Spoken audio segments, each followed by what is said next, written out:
Porque para muchos de nosotros, quizás, el darnos cuenta que la vida iba en serio fue un visto y no visto.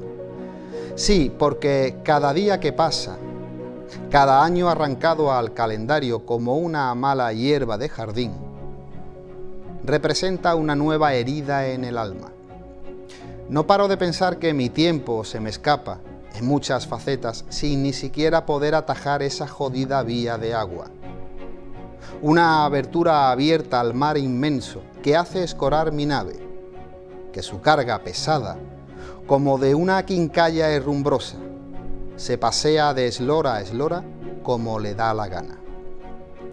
Quiero de verdad volver a recobrar ciertas pasiones e ilusiones difusas en esta madeja del vivir. Sí, tal vez volver a lo primario sería bueno.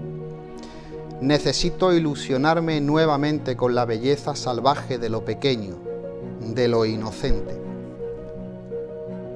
Volver a sentir la ilusión al pisar una playa un domingo de verano, de pasear sin prisa y sin reloj, de disfrutar del aburrimiento sentado a la sombra de una vieja caseta, de esta del mar sanluqueño, de escribir con faltas de ortografía y declararle mi amor incondicional a esa niña que me gusta. Sí, deseo volver a sentir esa sensación que el tiempo me arrebató sin pedirme permiso. Quiero vivir nuevamente la ilusión por los días festivos, por las vacaciones de verano, por esos familiares que regresaban de visita cargados de regalos.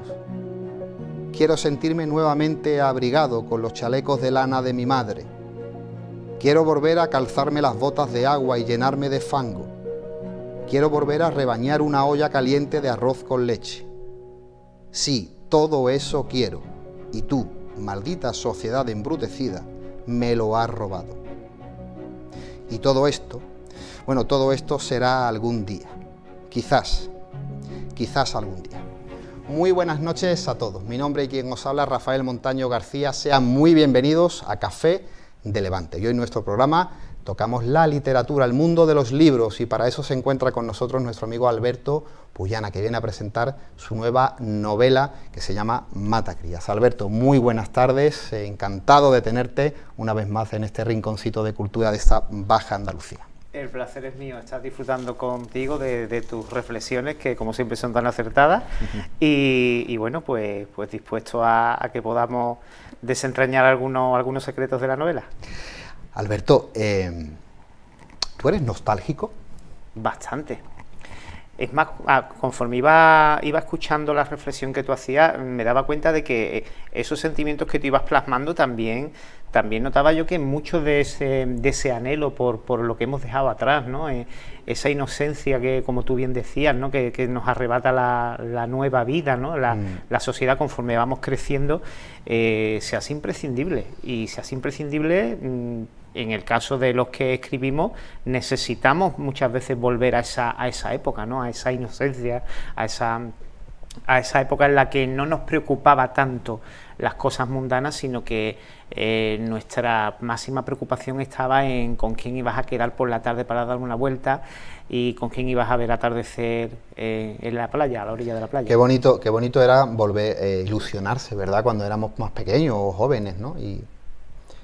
O más jóvenes, no que seamos viejos ni mucho menos, pero esa sensación, ¿no? de tener esa ilusión por cualquier cosa que hoy parece totalmente banal. Yo recuerdo cuando mi tío me decía, vamos a ir a la playa mañana, y para mí eso de ir simplemente a ir a la playa a coger caracolas y jugar un rato al balón y pegarme un baño era algo que me quitaba el sueño. Sí. Y esas sensaciones las vamos perdiendo con el tiempo, ya no nos ilusiona prácticamente nada. Yo creo que también influye el cambio social que ha habido, ¿no? El hecho de que antes, no voy a decir que tuviéramos necesidades, porque gracias a Dios, por lo menos yo he crecido en una época en la que ya no había tantas necesidades, ¿no? Y todas las necesidades más básicas estaban cubiertas. Pero sí que es verdad que no teníamos tantas cosas como hay ahora, ¿no? Hay ahora una oferta de cosas, de productos, de todo derivado al consumismo extremo que estamos llevando y al que estamos metiendo inconscientemente a nuestros hijos y nuestros nietos, que al final resulta que esas pequeñas cosas, como tú bien dices, que era el ir un domingo a la playa, el ir al cine a ver el estreno de un actor o actriz que a ti personalmente te gustaba, pues ahora no tiene el valor que tenía entonces, ¿no? Y entonces era un auténtico acontecimiento, ¿no? Quedar con tus amigos para ir al cine a ver tal película era realmente un acontecimiento que vivía desde 5 días antes de que fueras al cine. Además, nosotros prácticamente que somos casi de la misma quinta, ¿no? Y todos los que nos estén escuchando, de todo, lo bueno que tiene es que en Andalucía todo es muy repetitivo. Esas mismas ilusiones, esas mismas pasiones, ese disfrutar de tu pueblo, de tu gente, de tu ciudad, al final lo hemos en Jerez, en el Puerto Real, todo el mundo cuando lo siente de la misma manera, ¿verdad? Efectivamente. Es muy... Está arraigado. Está arraigado en todos nosotros y bueno, es verdad que eso se está perdiendo, ¿no? Podemos culpar, como te digo, a ese consumismo al que nos estamos dejando arrastrar todos, ¿no? Poco a poco. Pero también yo creo que hay que hacer autocrítica, ¿no? Que nosotros mismos ya nos dejamos llevar por esa corriente, ¿no? Y tú mismo te das cuenta, pues, bueno, yo antes cuando iba a la playa, pues para mí era de verdad un momento de relax, de escuchar el mar, de la simple lectura al atardecer, era un placer. Estar viendo cómo se escondía el sol mientras tú leías las últimas líneas de un capítulo que tenías pendiente. Esas pequeñas cosas las estamos perdiendo. Claro. El por qué habría muchas maneras de analizarlo, ¿no? Pero primero tenemos que hacer un poco de autocrítica. Igual somos nosotros los que nos estamos metiendo en esa rueda, ¿no? Yo, por ejemplo, en este pequeño suelto, ¿no? Yo culpo a la sociedad embrutecida, pero esa sociedad, yo soy parte de esa sociedad, ¿no? Yo muchas veces digo, pero ¿cómo podemos cambiar esto? Porque al final es tremendamente difícil, ¿no? Tienes tu familia, tus hijos, tus hijas, tu trabajo, necesitas un dinero, puedes disfrutar más de tu trabajo o menos, pero es una obligación. Y digamos que la sociedad te va impulsando, te va a que esto sea prácticamente imparable, ¿no? Exactamente. ¿Y sabes qué es lo curioso de todo esto? Que muchas veces la única manera que tienes de pararte para recobrar eso es que la vida te pegue un golpe. Sí, cierto. Cuando la vida te da un golpe, un revolcón, como digo yo, y tú lo vives de cerca. Tú lo vives de cerca, es cuando ya tú dices, tu trabajo. Bueno, pues es verdad, es que esto hay que disfrutarlo más, claro. ¿No? Estamos aquí 2 días, como quien dice, y hay que estar aquí para disfrutarlo. Es gracioso cuando la gente que nos gusta, ¿no? La literatura, que nos gusta rodearnos de libros, que nos gusta esa soledad, porque la soledad es una palabra muy maltratada, pero yo creo que la soledad para las personas que tienen ese espacio creativo, no sea cual sea la variante, sea cual sea la raíz, la soledad es algo muy mágico. Sí, innecesario. Innecesario, ¿verdad? Me refiero a todo esto que al final vemos, por ejemplo, esos estereotipos, ¿no? Del escritor norteamericano que no hace otra cosa nada más que escribir y que se va a una montaña de los Alpes, ¿no? Pegado a Canadá para encerrarse y muchas veces ese estereotipo en la calle dice: ah, que tú escribes y tú necesitas ese retiro. Lo llevamos muchas veces, ¿verdad? ¿No te pasa? Cierto. Y no es nada. Al final tú terminas de trabajar, echado tu jornada y en un huequito en tu casa te pones a escribir. Incluso de madrugada. Y de madrugada no existe esa película que nos hemos montado. Ojalá existiera. Yo muchas veces he dicho, Rafa, vamos, no es la primera vez, la gente que me conoce lo puede decir. Muchas veces he dicho yo, tengo ganas de que me queden 2 capítulos de una novela y hacer un retiro en algún campo, así por ronda o algo así, ¿no? Y terminar de escribir esos 2 capítulos, pero no se da porque la vida no te lo permite. No te lo permite. Volvemos a eso. Mira, una de las, para mí, bueno, por mi trabajo, ¿no? Y por el día a día, para mí uno de los momentos más brillantes de mi vida es, por ejemplo, cuando llega septiembre, ¿no? Para mí es una auténtica pasión la Sierra de Cádiz, ¿no? A mí el poder irme de vacaciones y tener que irme a una gran ciudad para sufrir el mismo estrés que puedo tener aquí en el trabajo, no lo quiero. No necesito ver monumentos y hacer 2 horas de cola para ver un monumento, o 2 horas para comer, o 2 horas para coger una sierra, mis buenos vinos, mi buen brandy, mi ordenador y mis libros, y ahí es cuando ciertamente me siento como el norteamericano, ¿no? Sí. Estoy en el Gastor o en Sahara, o estoy en cualquier pueblo de la serranía de Sevilla, y ahora dice, mira, pues esto es como lo están explicando, ¿no? Con mi copa de brandy y escribiendo, pero eso se puede dar 15 días al año. Por supuesto. Además tenemos una imagen muy romántica de ese escritor americano, como tú dices, ¿no? Pero es verdad que no, la vida no te lo permite, por lo menos nosotros, a los que somos, como digo yo, unos currantes de esto, que vamos a pico y pala, es difícil. Todavía aquel escritor que puede vivir de esto, que aquí en España son 4 o 5, ¿no? Claro. hombre, eso yo creo que sí se podrán permitir el hacer un retiro espiritual y estas cosas. Eso que tú me dices, yo no sé, no recuerdo, Alberto, si en la primera entrevista que nosotros hicimos estuvimos hablando de esos escritores magníficos, ¿no? Que podían vivir simplemente con escribir, Arturo Pérez Reverte y tres más, ¿no? ¿Tú no piensas que aunque tú vivieras solamente de eso, la presión, porque la gente te está viendo con una lupa, o sea, si tú sacas Matacrías y eres uno de los grandes escritores españoles que solamente vive para escribir, todo el mundo va a estar con esa pluma, con esa lupa puesta para tu segundo libro, para el tercero, para el que sea. Eso también tiene que generar un estrés importante, claro, ¿eh? Claro. Y aparte, ellos también tienen el estrés añadido de que tienen unos plazos de entrega de manuscritos. Eso sería lo que peor podría llevar, claro. Porque todos tenemos nuestro ritmo. Yo eso de que tenga que entregar un manuscrito al año a la editorial me parecería casi imposible. Es factible, se podría hacer, pero ya no vas a disfrutar tanto del proceso, porque yo pienso que al final el escritor es escritor porque disfruta del proceso de la escritura. Si te dedicas a fabricar en serie novelas como el que hace Churros, pues lógicamente sí, podrás tener en el mercado muchas novelas, muchas de éxito, seguramente, pero el disfrute que tú tienes de ese proceso no lo vas a tener. Yo llevaría muy mal esa parte. Ahora también te digo, dicho esto, bendito fuera ese estrés si tuviéramos la opción de poder retirarnos, como decimos, para poder terminar un libro o incluso escribirlo entero. Claro. Oye, Alberto, sabemos que eres un enamorado de la literatura, tus libros lo avalan, tu pasión por el mundo de las letras. ¿Cómo entiendes tú la literatura en este siglo XXI de prisas, de estrés, de móviles que nos quitan muchas veces? Yo he dejado de leer la mitad de lo que leía antes por culpa de las nuevas tecnologías, ¿no? Y yo creo que a muchas personas le está pasando. Y de esta vida tan rápida porque esto es algo que se cocina a fuego lento. Esto no está... No viene al caso de Amazon y otras plataformas de esa rapidez de consumismo. ¿Cómo entiendes esa literatura del siglo XXI? Pues la verdad que ha evolucionado en algunas cosas para bien, pero en otros aspectos creo que hemos involucionado un poco. Por ejemplo, el tema, como tú dices, de la sociedad actual, esa inmediatez que se necesita para todo, ¿no? También se ha transformado a través de los lectores. Los lectores ya no tienen la capacidad que había antes de síntesis de lo que está leyendo, de reflexión sobre lo que está leyendo, ¿no?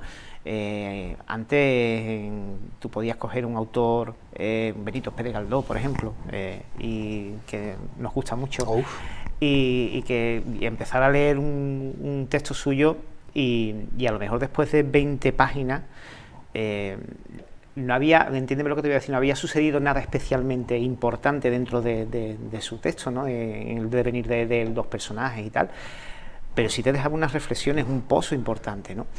Ahora no, ahora tú pones a un lector actual ante una obra de Benito Pérez Galdós y a la 10ª página está cerrando el libro, porque necesita estímulo. Pasa lo mismo con los vídeos de TikTok, ¿no? Vídeos que tienen que ser cortos, de menos de un minuto. En el momento en que un vídeo se pasa de un minuto, tú pasas al siguiente vídeo, no quieres perder el tiempo en esas cosas. Y en la literatura está pasando lo mismo. Ahora mismo los lectores, pocos hay que sí tienen esa capacidad de síntesis y de reflexión, son capaces de leer a los antiguos autores. En la actualidad, incluso los mismos autores están haciendo una novela un poco más ligera en ese sentido, ¿no? Que no permita tanto tiempo a la reflexión y que ocurran cosas prácticamente desde la primera página. Claro. Y bueno, eso también forma parte de la sociedad en la que decíamos antes. Sí, pero además lo que has dicho es tremendamente interesante, ¿no? Tú cuando coges a esos clásicos, en este caso Benito Pérez Galdós, dices tú, bueno, me he leído medio libro para contar que hay un enamoramiento, que hay una preguerra civil, carlista, tal, pero claro, esa manera de perfumar las palabras, ese castellano antiguo, palabras en desuso, frases que ya no se utilizan, al final dices tú, es que esto es la riqueza de este libro. Claro.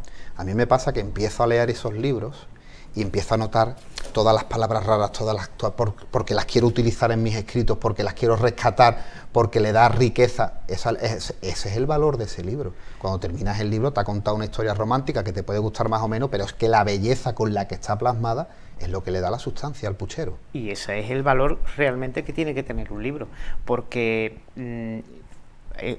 vamos, es mi opinión, mi humilde opinión, pero yo creo que tú sabes quién lee y quién no lee habitualmente con una simple conversación de 5 minutos. Claro.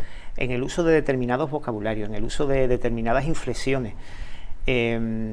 Una persona que no lee no tiene esa riqueza, como tú dices, de vocablos y tú enseguida notas que esta persona lee el Marca y poco más, y el prospecto del paracetamol. Hace poco estaba yo leyendo esas frases tan ampulosas, ¿no? Decía, mi amigo, tengo un pastelero amigo me decía, tengo un pastelero amigo de frescas tintas, de almibaradas palabras, y tú dices, pero joder, qué manera tan bonita, coño, es que es un amigo pero es un pastelero, claro. O sea, es muy cansino, pero dice tú, esto es una auténtica belleza literaria. Exactamente. Hoy eso en una novela del siglo XXI no te lo encuentras. Es impensable, Rafa, porque vuelvo a decirte, lo único que invitas al lector es a que a la página 20 o 30 cierre el libro, porque tiene la necesidad de que ya pase algo. Eso pasa con Netflix, ¿eh? Hombre, claro. El primer capítulo, como no salgan 3 tíos muertos y haya un poquito de lencería fina, dicen, totalmente. Vámonos. Es más, yo invitaría a tus televidentes precisamente a eso, que pongan una serie de Netflix y que calculen, que vean el primer capítulo de una serie los 3 primeros minutos. Seguro que en esos 3 primeros minutos, incluso digo más, en el primer minuto ya ha pasado algo. Sí. Ya ha habido un muerto, ya ha habido un golpe, ya ha habido algo. Pero siempre tiene que pasar algo inmediato. Si no es inmediato, no cautivas al telespectador en este caso. Pues la verdad que el que sea un amante de la literatura clásica tiene un problema para adaptarse a la literatura del XXI. Pues sí, tiene que recurrir a los viejos autores del siglo XVII, XVIII, en fin. Claro. Pero no es lo que hay. Ahora mismo, es más, el propio mercado editorial invita a este tipo de cosas. Claro. Oye, Alberto, ¿crees en la literatura con una carga social, una carga de crítica, de pensamiento revolucionaria en cierta manera? Yo quiero pensar que todo el que escribe tiene eso en mente, porque sería un poco absurdo escribir por escribir cosas anodinas, ¿no? Que yo creo que tú tienes que intentar, mediante los textos que tú pongas encima de la mesa, intentar invitar a la reflexión al lector, ¿no? De alguna manera, ¿no? Y creo que tenemos la posibilidad además de hacer esas reflexiones sociales, ¿no? Porque estamos viviendo momentos también muy convulsos, ¿no? Desde hace ya un tiempo a esta parte. Y si no invitamos al lector, algo estamos haciendo mal. O quizás nos estamos metiendo demasiado en esa rueda mercantil, ¿no?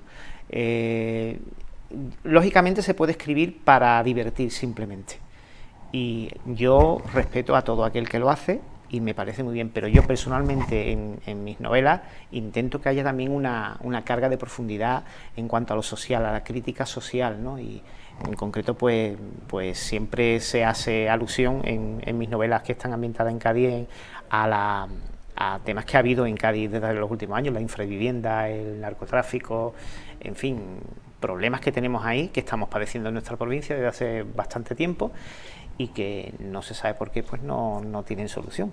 O a lo mejor se sabe, pero no se les quiere encontrar solución. Es increíble, solución. ¿no? Yo siempre lo de Cádiz, lo de Cádiz, para mí Cádiz sí, bueno, evidentemente esa cuna de la libertad, ¿no? De los grandes escritores, de las grandes plumas decimonónicas, de los grandes proyectos de Estado, pero también de esa revolución, ¿no? Esa revolución, esa carga revolucionaria, ese hálito medio anarquista, medio ácrata, ¿no? Que tiene la ciudad.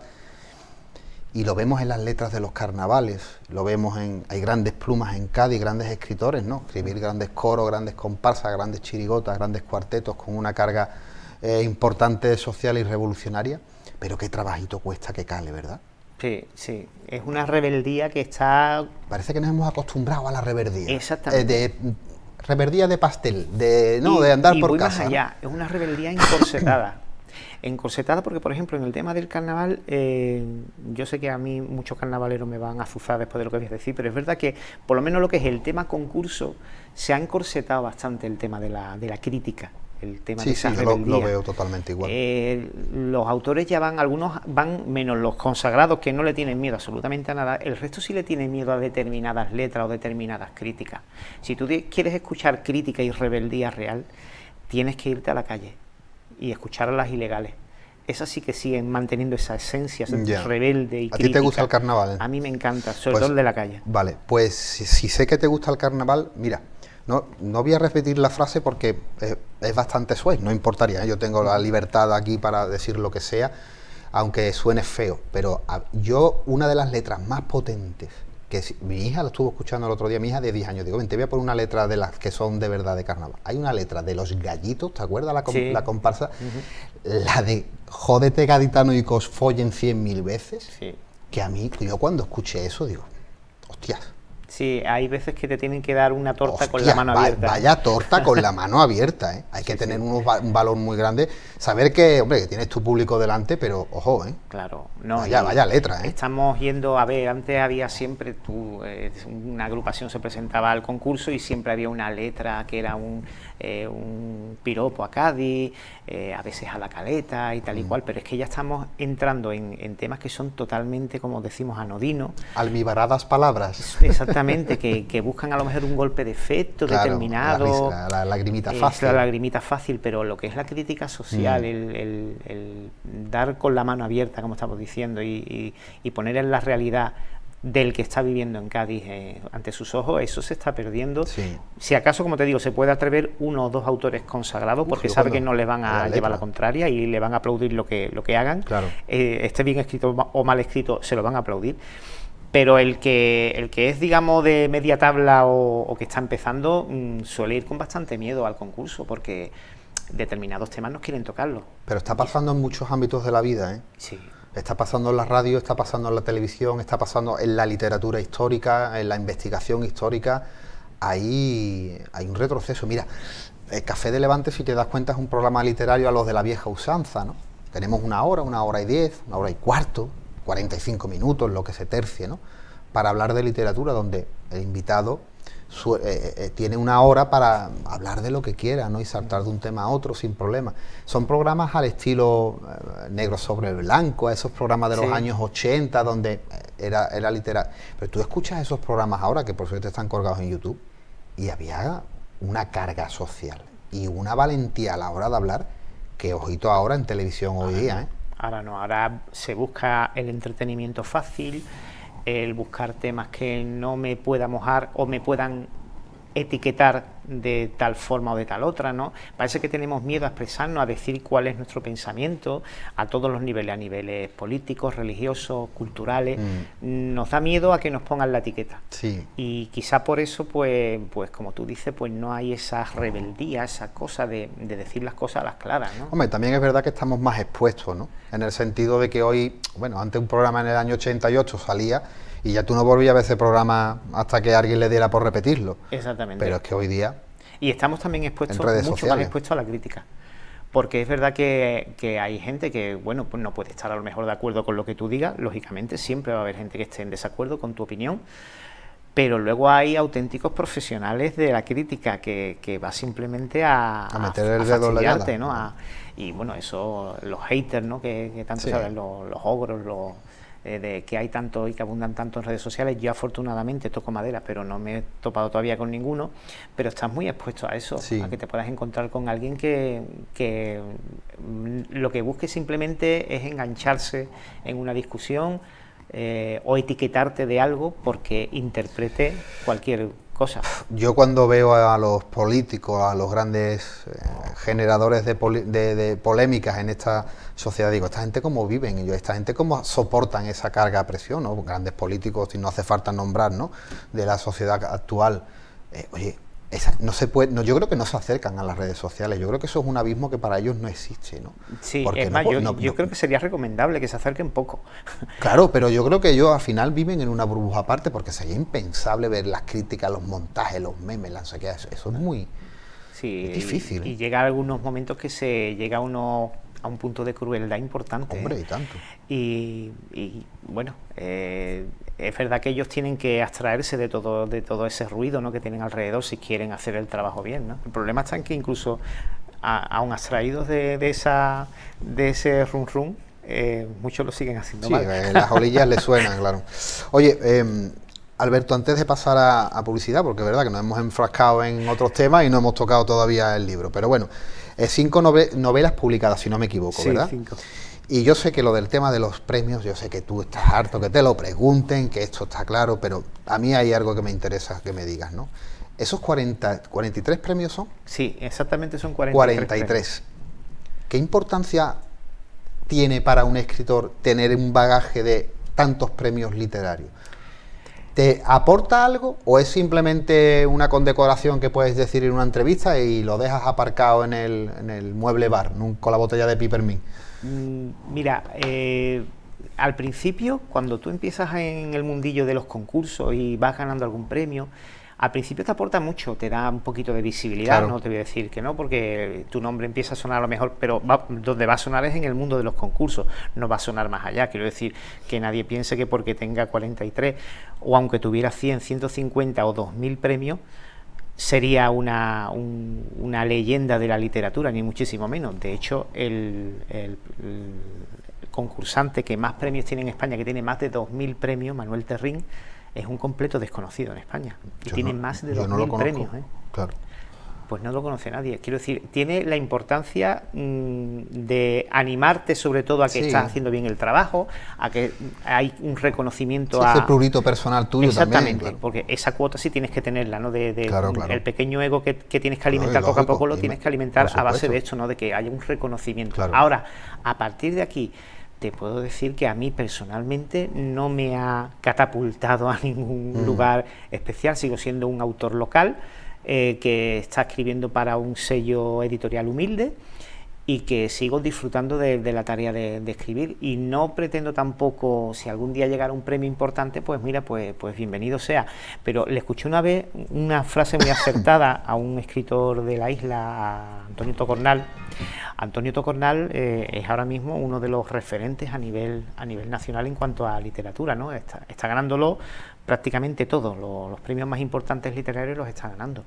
Y el otro día le escuché en la feria de San Fernando decir que, pues le hice una pregunta muy parecida, ¿no? De cuál era la repercusión que tenía los premios literarios en su carrera, y él decía que los premios literarios a él le permitían sufragar los gastos que le suponía el tema de la escritura.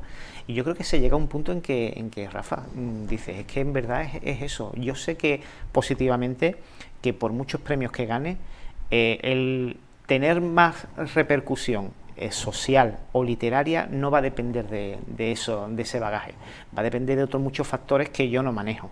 Y claro, pero me imagino que también llegaron con un currículum a una editorial nueva y decir, oye, que yo puedo hacer... No te creas, que va. No tiene tanta repercusión. Bien. Ellos no valoran tanto eso. Ellos te leen, y si ven que... Volvemos a lo mismo que hablamos antes, que tu literatura engancha en la primera página, aunque tengas 0 premios te van a coger. Y si tú tienes 1500 premios, pero tu literatura es almibarada, rococó, normalmente te van a decir, no es tu momento, tú has nacido en un siglo que no te pertenece. Pues entonces yo estoy aviado. Pero como ejercicio... A mí, como no me publique la imprenta La Guirnalda... A ver, hay gente para todo y hay editoriales para todos también. En ese sentido, siempre tienes la cosa de que siempre hay alguien que te va a publicar y que no tienes las exigencias. Pero los grandes sellos editoriales que todos tenemos en la cabeza, los Planeta, Alfaguara, etcétera, ellos tienen claro que ellos tienen que vender. Adaptarse al siglo XXI. Exactamente. Punto. Alberto, pasamos unos momentos a publicidad y ahora sí arrancamos con Matacrías. Perfecto. Amigos de Café de Levante, unos anuncios y volvemos.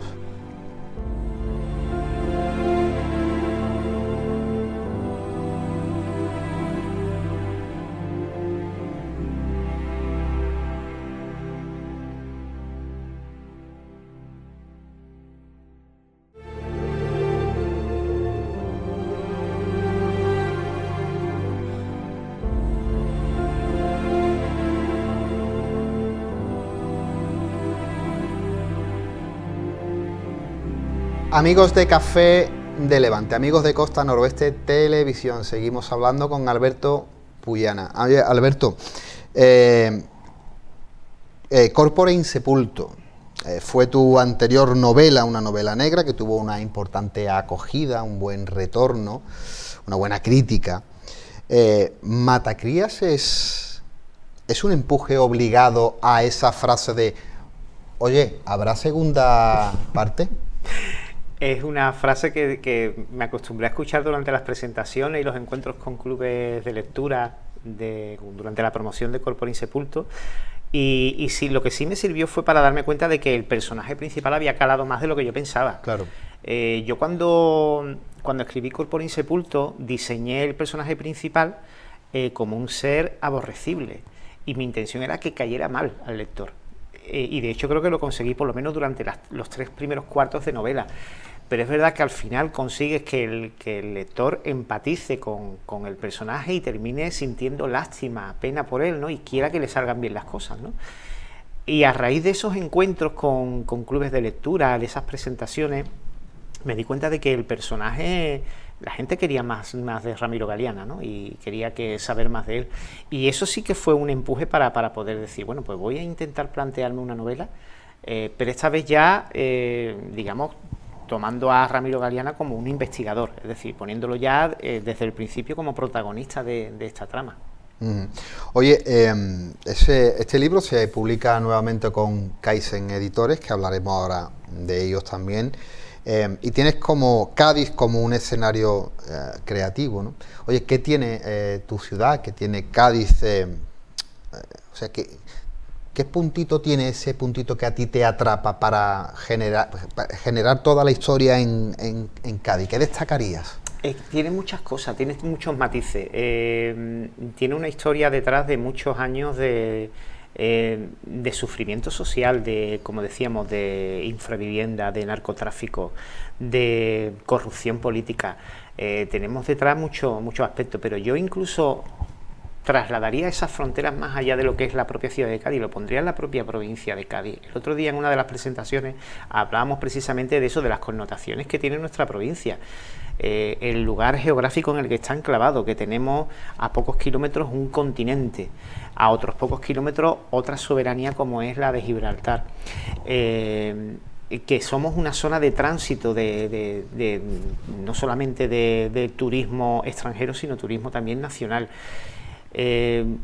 La situación geográfica nuestra, salvando las distancias, podrían habernos convertido, si se hubiera manejado bien los tiempos, la economía y sobre todo la voluntad política, en una Estambul a lo grande, ¿no? Y sin embargo, pues hemos caído en la desdicha de soportar todo este tipo de calamidades, ¿no? Que la sociedad gaditana, y hablo de la provincia entera, pues está padeciendo. Yo creo que todos esos matices hacen muy interesante el hecho de plantear una novela policíaca o negra en Cádiz, porque tiene todos los ingredientes que encontramos en una novela que esté ambientada en Barcelona, que esté ambientada en Madrid, en Valencia, solo que además concentrado en un sitio donde la idiosincrasia del gaditano es especial. El gaditano no es como el de Barcelona o el de Madrid. El gaditano ha aprendido a reírse de sus propias miserias, y incluso las hace parte de su vida y las acepta como tal, ¿no?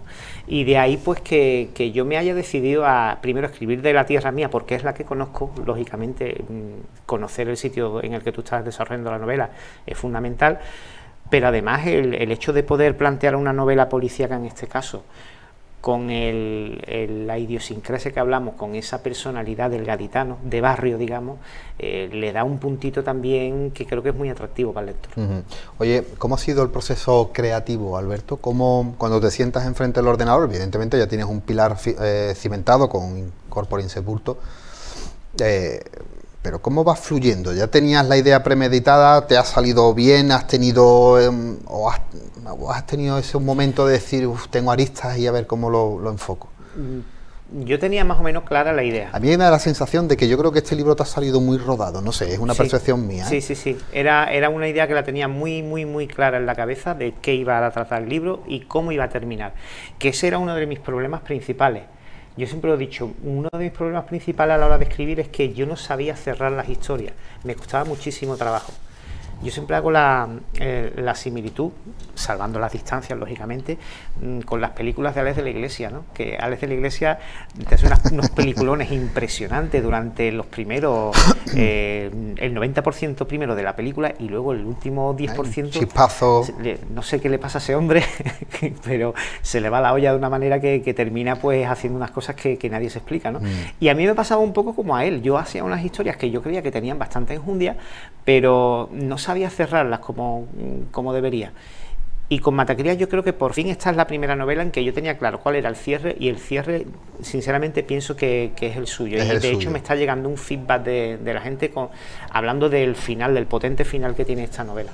Oye, es que esto es otra pregunta de esta de manual, de entrevistas de manuales normales, ¿no?, al uso, pero ¿hay algo de Ramiro Galiana en Alberto Puyana? Espero que no mucho. O sea, no, hombre, mejor no de la trama, por supuesto, evidentemente, ¿no? Pero muchas veces cuando uno escribe, cuando alguien escribe una literatura tan personal, siempre parece que hay suelta, ¿no?, esas miguitas de pan de su infancia, ¿no? Hay una cosa que sí tengo de Ramiro, pero creo que lo tengo yo y lo tiene todo el mundo. De ahí que la gente haya empatizado tanto con él. Yo siempre que me dicen, bueno, define a Ramiro Galiana, ¿no?, yo siempre lo he definido como un náufrago en tierra.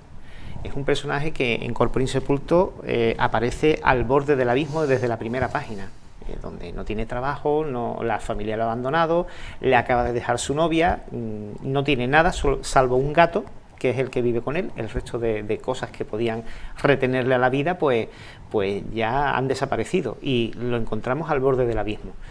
Y es un náufrago en tierra, es un náufrago que intenta buscar algo a lo que agarrarse para seguir viviendo, ¿no? Yo creo que esa sensación la hemos tenido todos alguna vez en nuestra vida. Todos alguna vez hemos sido náufragos en tierra.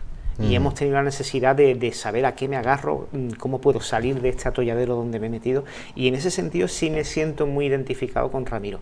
En el resto de cosas de su personalidad, una personalidad violenta, no tanto, la verdad, pero en eso en concreto sí, y eso es precisamente, creo yo, lo que provoca que la gente le sienta esa lástima, y además que sienta esa empatía por él. También es verdad que muchas veces nosotros decimos, yo no sería capaz de llegar a esto, yo no sería capaz de actuar así o de tener... Pero lo que no somos nosotros conscientes es hasta qué límite podemos nosotros llegar a soportar y cómo podemos actuar en una situación difícil, ¿eh? Exactamente. Y eso verdaderamente nosotros en nuestra vida cotidiana no lo vemos, pero yo creo que cuando la vida te pone en un momento crítico, y yo creo que tu personalidad es un antes y un después, hay otra personalidad dentro de ti que florece. Claro, y todos tenemos dentro un sentido de supervivencia que siempre va a primar por encima de todas las cosas, ¿eh? Y ese sentido, ese afán de sobrevivir ante las dificultades, como tú dices, que te puede poner la vida, muchas veces te puede llevar a hacer cosas que tú a priori dirías que serían impensables para ti, ¿no? Totalmente. Incluso de pisar a otra persona con tal de que no se pongan en medio de tu camino. Yo cuando veo a esos políticos corruptos, ¿no?, o a esos gásteres de la droga y tal, la gente lo critica y es totalmente lógico y lícito que sea criticado, pero yo creo que cuando alguien está metido en esa vorágine, habría que vernos mucho de nosotros con esos zapatos puestos, ¿eh?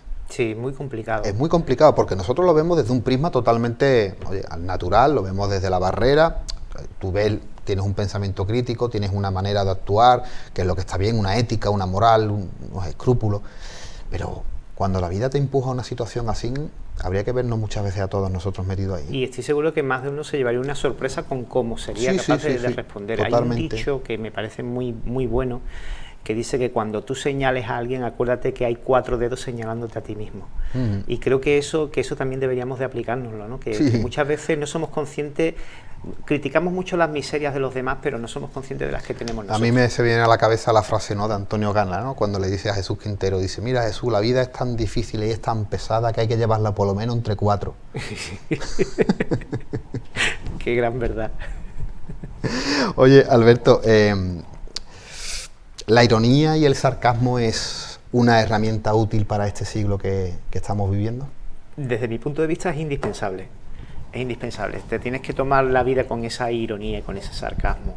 y yo normalmente suelo utilizarlo cuando escribo. Me gusta ser irónico, me gusta ser ácido. Porque creo que es necesario, precisamente para lo que hablábamos antes, ¿no? Para esa crítica, para meterla con vaselina, para que se me entienda.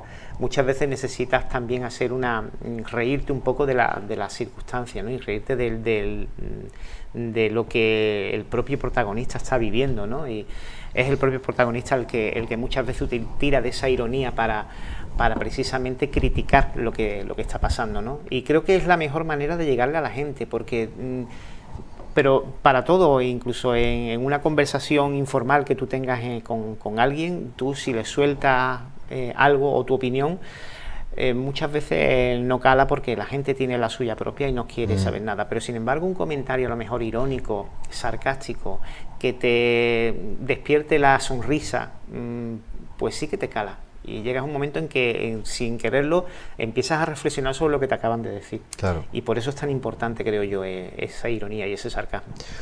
Alberto, para escribir novela negra, ¿hay un manual de ingredientes básicos? ¿O para que pueda tener ese éxito o ese empuje, ese gancho? ¿O realmente la novela negra puede tener la idea de cada uno y llevarla como quiera? Yo quiero pensar que es heterogénea y que bebe de muchas fuentes. Date cuenta que el género negro está ahora mismo compuesto por un montón de subgéneros diferentes. Hemos metido todo en el mismo saco del negro, ¿no? El policíaco, el thriller, el detectivesco, el misterio, y al final todo parece que engloba el negro, ¿no? Poco a poco está abarcándolo todo, ¿no? Entonces yo quiero pensar que sí, que cuentan todas las voces y todas las sensibilidades, ¿no? A la hora de escribir.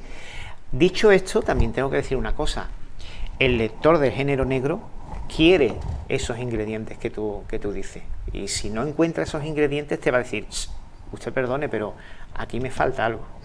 Entonces tienes que saber nadar y guardar la ropa, ¿no? Claro. Es decir, darle al lector lo que quiere encontrar, pero luego también intentar ser diferente, ¿no? Pero tú fíjate, Alberto, qué dicotomía, ¿no? Porque hablábamos antes de que la novela actual tiene que alejarse de esos estereotipos, ¿no? De la novela clásica, de esas descripciones tan ampulosas, tan largas, y ese vocabulario que quizás ya no se exista. Pero al final el pilar principal de la novela negra es la crónica negra. Sí. Y realmente nace en el siglo XIX con Jack el Destripador, porque había ese morbo. La crónica negra es morbo, es un puro morbo. O sea, hay un asesinato, han destripado, han violado una cara, un chiquillo, no sé qué. Al final la prensa es la que realmente origina esa novela negra, gracias a sus crónicas decimonónicas sobre los sucesos que estaban ocurriendo en grandes ciudades y en pequeñas ciudades. Charles Dickens bebe de eso, y otros tantos beben de toda esa crónica negra, fíjate. Sí.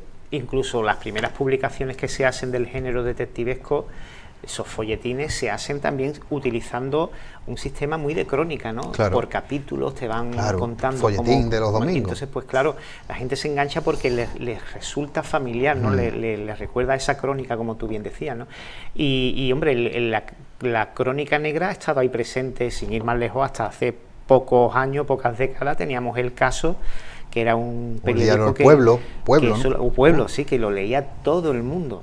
Aquí en España en concreto tenemos una formación de crónica negra bastante importante. Bueno, ahora salió, hace algún tiempo, un año o dos, salió Nido de Pirata, la historia del diario Pueblo. Me parece un libro espectacular. Además, te animo a que te lo leas, que bien escrito está y qué interesante. Y vaya raza de periodistas, la de esos años 60, 70. Qué grandes periodistas han salido de esos medios. Qué valentía y qué arrojo, y donde se metían, ¿eh? Sí. Era otra raza. Otra raza de periodistas. Bueno, ¿tú crees, Alberto, que leer mucho, leer muy variado es un ingrediente perfecto para iniciarte en la escritura? ¿O es el principal? Yo creo que es el principal. Yo también lo pienso.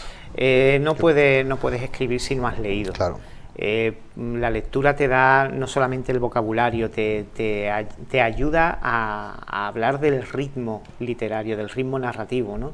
Si tú no tienes ese ritmo narrativo, por mucho que tú intentes contar cosas, no te va a sonar fluido, ¿no?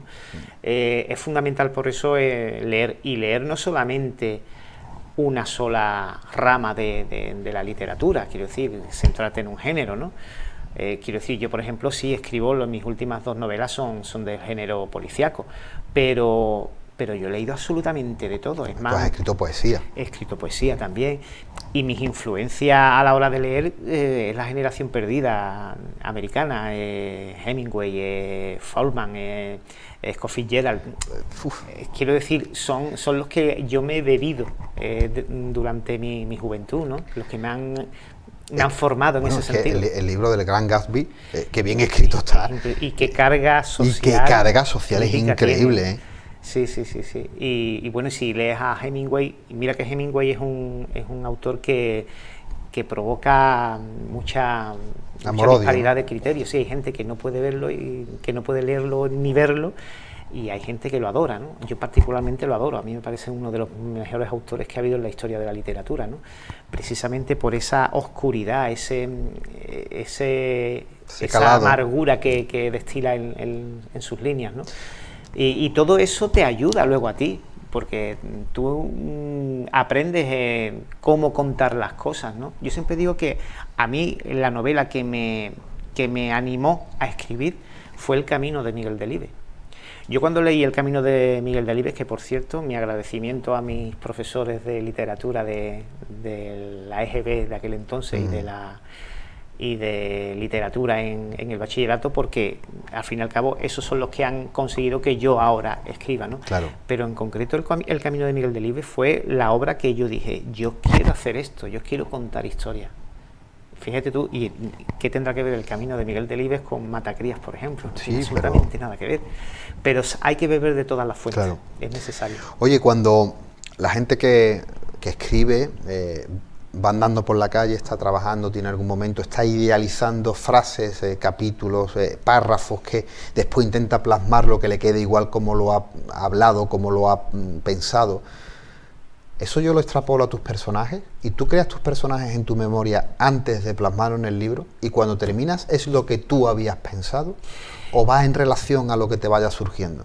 Mira, yo los personajes los diseño previamente. Y suelo tomar matices de gente que yo conozco. Y hago un crisol, ¿no? con características de uno y de otro, y construyo el personaje. Pero es verdad que ya luego, conforme avanza la historia y conforme van pasando situaciones, por muy metódico que tú seas y por muy... Siempre te sales en algún momento del carril, ¿no? Siempre pasa algo, o llega un momento en que tú tenías previsto que tu personaje se comporte de una manera, pero cuando llegas a ese punto dices, no, yo creo que en este momento y tras lo que ha pasado, actuaría de esta otra manera, ¿no? Y ya varías, ¿no? Y siempre hay un punto de improvisación, y creo que es necesario que haya un punto de improvisación en todas las obras, porque por mucho que tú planifiques, como te digo, al final hay un momento mágico que todos hablamos, todos los autores, que es cuando tus personajes cobran vida, ¿no? propia. Y es ese momento en el que tú dices, no, me estoy equivocando, yo había diseñado este personaje para esto, pero con todas las vivencias que está teniendo, reaccionaría de otra manera totalmente diferente. Sí, no lo puedes encasillar y encapsular en esa historia. Exactamente, y si lo encapsulas, cometes el error de no darle realismo a la obra. Claro. Y tú lo principal que tienes que tener, digamos, el lema que tienes que tener grabado a fuego en la cabeza cuando haces una historia es precisamente que los personajes tienen que ser creíbles. No pueden ser personajes que no actúen como sería lo normal. Un paréntesis. ¿Se puede leer Matacrías sin haber leído Corpore Insepulto? Completamente. ¿Sí? Completamente. Yo soy enemigo, entiéndaseme lo que quiero decir, de las trilogías, bilogías, etcétera. Pero sin embargo soy un amante de las series, ¿no? De las sagas. Yo crecí en el mundo de la novela policíaca leyendo a Agatha Christie. O las novelas de Sherlock Holmes, y no eran digamos historias que tú necesitaras haber leído una antes, ¿no? Pasaban cosas que a lo mejor tenía un reflejo más adelante, pero no era necesario. Como los capítulos de Colombo. Exactamente, exactamente. Puedes ver el 33 y el sin 333. Ningún tipo de problema, sin ningún tipo de problema. Pues aquí pasa lo mismo. Yo tenía claro que todas las historias que yo haga de la serie Ramiro Galiana van a ser completamente independientes. Eso está muy bien. El que quiera leer Matacría sin haber leído Corpora Insepulto puede hacerlo perfectamente. Obviamente, el tener ya el bagaje de haber leído Corpora Insepulto te ayuda a comprender mejor al personaje. Claro. Pero no es necesario, en este caso no es necesario. Oye, hubo un festival de novela negra en Cádiz, Gaditanoir, a los que los amigos de Kaise, nuestro amigo en común, me invitó y quiso que yo estuviera, que participara también, lo que pasa que por motivos laborales no pude. ¿Cómo valoras que se hagan esos proyectos en pleno siglo XXI? Yo creo que es importante que en Cádiz tuviéramos este festival. Primero porque la iniciativa cultural está bastante reducida en el tema literario y lo que se hace es todo muy parecido. Nos enfocamos mucho al tema ferias de libros, que tienen su público y tiene un modelo que me parece que es muy válido, pero no podemos hacer todo con el mismo modelo feria de libros y tenemos que hacer festivales también para que la gente disfrute de autores, pueda ver los 20, 30 autores concentrados a lo largo de 4 días y llevarte su firma de libro, ¿no? Y además se daba la circunstancia, que fue lo que nos animó a hacer el festival de Gaditanois o Gaditanoir, en Vision Gaditano, como que a nosotros nos gusta, que era el hecho de que aquí en Cádiz precisamente se está produciendo un boom de la novela, tanto a nivel de autores y de lectores, que había que aprovechar. Tenemos unos autores ahora mismo, algunos que están destacando a nivel nacional y otros que tienen bastante pujanza. Y yo siempre hacía la misma comparación. Madrid tuvo su movida madrileña, y en cuanto a música también hubo un sonido San Sebastián cuando salió La Oreja de Van Gogh y un par de grupos más, ¿no? Que ya por desgracia nos recordamos. Con esto pasa lo mismo. Tenemos ahora mismo en Cádiz, provincia, unos cuantos autores que están siendo referentes a nivel nacional. Aprovechémoslo, exportémoslo, digamos lo que se está haciendo en Cádiz, ¿no? Y esa fue la idea de hacer Gaditanoir. Y bueno, creo que la primera edición tuvo muchísimo éxito. Además tuvimos el apadrinamiento en la primera jornada de Juan Gómez Jurado, que fue la verdad un pistoletazo de salida pues bastante potente, y nos hemos planteado que Gaditanoir tiene que seguir existiendo, sobre todo como esa muestra, ¿no? Como si fuera una exposición de lo que se hace desde Cádiz para el género. Oye, eres de profesión enfermero, ¿no? Ya lo hablamos en nuestro primer programa, y creo que te hice la misma pregunta, pero yo te la voy a hacer otra vez porque creo que es muy interesante, ¿no? El mundo del hospital, ¿no? Es un sitio donde conviven la vida y la muerte, conviven las esperanzas, pero también las frustraciones y los dolores más intensos, ¿no? de una persona y de sus familiares. Oye, es un caldo de cultivo muy bueno. Muy bueno y muy importante. Muy importante. ¿Es una de tus fuentes o eso todavía lo tienes cerradura cerrada? Yo tengo claro que es algo que llevaba en la mochila y que tiene que servir como bagaje para escribir, precisamente porque en un hospital, como tú bien dices, convive la vida, la muerte, la alegría, el llanto. También ve a la gente, como hablamos antes, en situaciones completamente desesperada, ves las miserias de la gente, convives con ella durante muchos días, y ese precisamente te hace ver cómo es la persona en realidad, ¿no? Y cómo se comporta en determinados momentos. Yo creo que eso, como tú bien dices, es un caldo de cultivo perfecto para cualquier tipo de narración. Claro. Ya no solamente de narración de este tipo, sino cualquiera. Para cualquiera. El saber ese afán de supervivencia que hablábamos antes que tiene una persona, ¿no? Cómo se agarra a la vida. Y a pesar de que muchas veces se tenga la partida perdida, pues se sigue teniendo esa esperanza. Yo creo que precisamente eso nos hace más humanos, ¿no? El tener esa esperanza a pesar de todo, ¿no? De querer sobrevivir, salir por la puerta del hospital, Yo creo que eso también te da muchos ingredientes para los textos. Oye, Alberto, otros libros: El practicante, Bubok 2011, Lo que no te conté, Tandaya 2014, La horma del zapato ajeno, Alma Negra 2019. ¿Releerías tus libros nuevamente o eres de los de la evolución literaria te lo impediría? A ver, todos queremos a nuestros hijos mucho, ¿no? Pero somos conscientes de sus defectos también. Claro, ¿no? hay hijos más guapos que otros. Exactamente. O sea, yo soy consciente de mi evolución. Claro.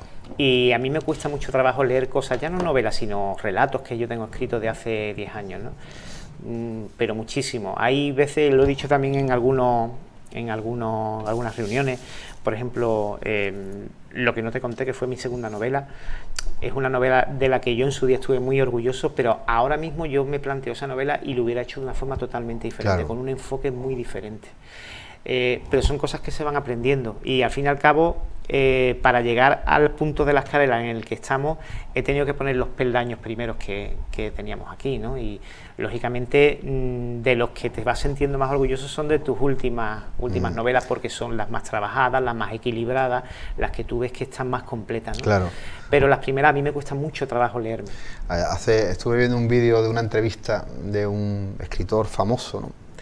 Y le preguntaba el periodista, el entrevistador: oye, ¿releerías tus novelas a nivel mundial? Y dice: joder, pero ¿cómo voy a leer mis novelas antiguas? Eso sería impensable, me deprimiría, eso es una jodida mierda, eso no leería eso nunca en mi vida. Y son novelas que le ha dado premios internacionales y tal. Eso. Sí, pero tú, yo creo que lo que quería decir es precisamente lo que te digo, que tú eres consciente de tu evolución. Claro, claro. Y cuando tú evolucionas, cuando tú pasas de pantalla, pues dices tú, y miras lo que había antes. Pero es necesario. Tus pilares. Esto, claro, al fin y al cabo es un aprendizaje. Claro. Lo que es la escritura es un aprendizaje. Y yo llevaré, a lo mejor, esta es la quinta, cuando lleve 12, pues seguiré aprendiendo todavía. Pero evidentemente me habré dado cuenta de la evolución que he tenido desde, claro, la primera hasta la 12, ¿no? Oye, redes sociales como una nueva ventana para la publicitación del escritor y de su obra. ¿Es una herramienta útil? Es útil si sabes darle la importancia que tiene.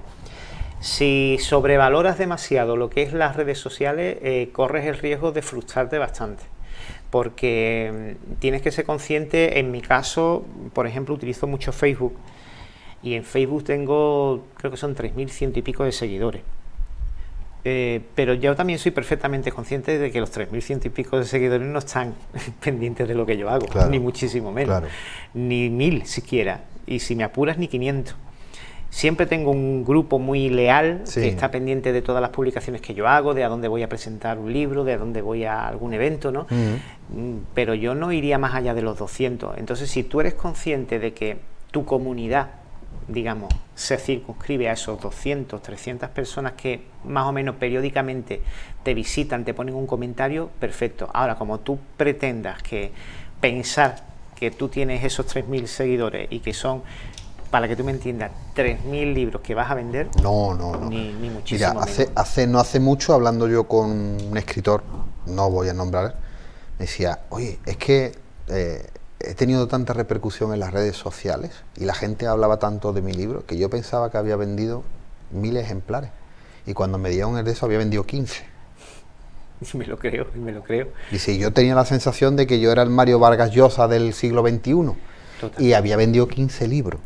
Y te frustra bastante. Eso es claro, porque una trastada. Las redes sociales lo magnifica es todo. Un espejismo, al fin y al cabo, lo magnifica todo, como tú dices, ¿no? Tú tienes ese espejismo delante de tus narices que te dice que tienes muchos miles de personas que están contigo, ¿no? Pero no están contigo ni muchísimo menos. A lo mejor de vez en cuando, una vez al año o 2 veces al año, hay alguno que te visita para ver que has publicado, pero fieles, un 10% de lo que, claro, tú tengas. Oye, Alberto, ya sabemos cuáles son tus autores preferidos, ¿no? Esa generación que nos contaba, ¿no? Esa generación perdida, ¿no? Generación perdida, me encanta el nombre de generación perdida. Sí, tiene su historia. Pero no sabemos qué literatura detestas. A ver, detestar no detesto ninguna. Yo creo que de todo se aprende, ¿no? No me pasa como con la música. Con la música, por ejemplo, detesto el reggaetón. Hombre, ¿vale? por favor, normal. Yo prefiero escuchar una lavadora enchufada.